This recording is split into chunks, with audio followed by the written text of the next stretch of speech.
Кыргыз элинин адабият айдыңы чоң жоготууга учурады. Эл акыны Вячеслав Шаповалов 75 жаш курагында көз жумду. Улуу инсан менен коштошуу Аземи Абдылас Малдыбаев атындагы опера жана балет театрынын алдында өтүп, ага министрлер кабинетинин төрагасынын орун басары, маданият, адабият тармактарынын интеллигенциясынын өкүлдөрү катышып, бул инсандын кыргыз адабиятына салган салымын эскерип, коштошуу сөзүн айтышты. Өзүн кыргыз элинин орус уулу деп айтчу. Ушул жерде төрөлүп, кыргыз элинин, кыргыз маданиятын, биздин тарыхыбыздын, адабиятыбызды даңазалап дүйнө жүзүнө ырын ырдаган биздин Вячеслав Ивановичти биз албетте эч качан унутпайбыз. Бирок ушул Вячеслав Ивановичтин ордуна дагы биз азыркы учурда мына ордун толтуруу үчүн албетте көп жумуш.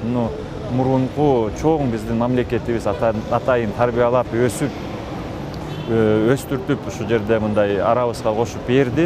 Биз азыр түшүнүп атабыз кандай чоң жоготуу экенин. Албетте ушундай колубузда бар болгон алтынды биз барктап билип жүргөнгө бизге чоң сабак. Манастын төрөлүшү деген, Манасчынын төрөлүшү деген поэмасын өзү эле ошол кыргыз рухунун